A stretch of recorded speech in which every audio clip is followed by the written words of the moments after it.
That's so weird. The Sounders are nowhere to be found.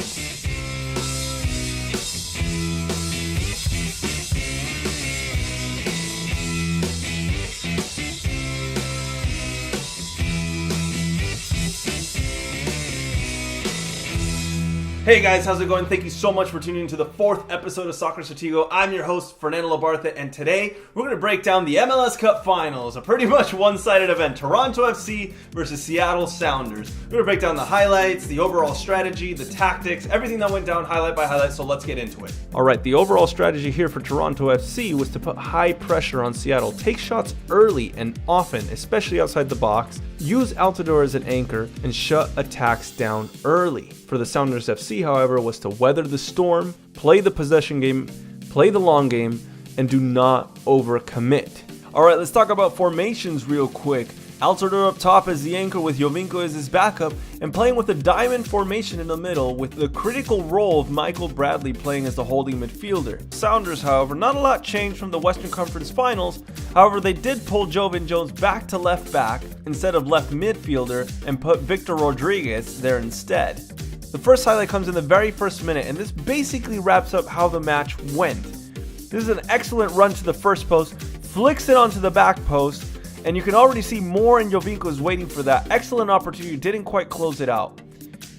Alright, the second highlight, I'm going to pause it right here because you cannot leave Michael Bradley with so much time on the ball. He's going to pick out a perfect pass, which he does, passes it to Altidore, which I'm going to pause it again, and this is essentially what he did the entire night. He received the ball, he played the anchor position, and essentially held the defender, passed it with one touch, leaving it off to another player that happens to be open and takes a quick shot.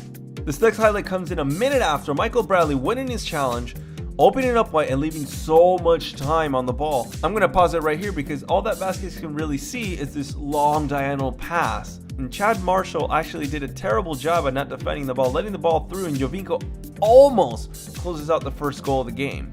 This next play, I'm actually going to pause it right here. I want you guys to notice this because there's so many green shirts behind the ball. However, they're leaving so much real estate and so much room for Toronto that it's easy to pick passes. So they pass it over to Altidore. He takes one touch, pivots, passes it over to Jovinko, who's open, and takes a clear open shot on goal. Michael Bradley winning this battle, Lodeiro not putting enough pressure, opens up wide, so much space for Jovinko, sets himself up and takes a clear shot on goal. Alright, second half of the game, you'd think that things would have changed, but Toronto did an excellent job at putting a lot of pressure and putting in a lot of men forward. I'm going to pause it right here because all the green shirts have bundled up in one area. And you can see right here, he has 2-3 options to be able to distribute the ball to. Some of them easier than others, but this through ball is actually beautiful because now he can pass it back. Altidore is wide open, lets it roll. This shot curls and almost gets to the corner. This next highlight comes an hour in. I'm going to pause it right here because it basically represents how Seattle was playing. Very, very static. They have 5 defenders, but look at the amount of space that they left this right winger with. So much real estate. This through ball was a poor through ball, but he manages to get there, and again, not enough urgency from Seattle. And guess what? Toronto wanted it more. Poor clearance, and it almost came to a rebound opportunity. This next highlight comes from poor build-up from Seattle. Not enough vision. Michael Bradley gets it, opens it wide, and Seattle does a terrible job at actually hunting down their men. Passes it down the middle. Chad Marshall opens up the middle. Terrible mistake. Should have held off. Altidore just jukes 2 defenders, uses his strength, and scores the clear first opening goal. This last highlight comes deep into stoppage time, basically to the end of the game. Seattle have committed all their numbers forward. For one last hurrah, maybe a Hail Mary, they do a poor job at building up again.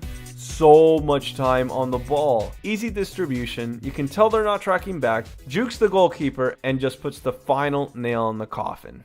That's going to do it for today, guys. Thank you so much for tuning into the 4th episode of Soccer Stratego. I had a ton of fun doing it, and if you enjoyed any portion of this content, hit that like button. Share it with your friends. At the very least, leave me some feedback in the comment box below so that way I can improve. Next week, I'm going to be doing Manchester City versus Tottenham Hotspur, a match that I'm super excited about. So if you don't want to miss any portion of next week's episode, hit that subscribe button. It'll notify you when the next episode comes out. Again, my name is Fernando Labarthe, and I'll see you guys on the next time.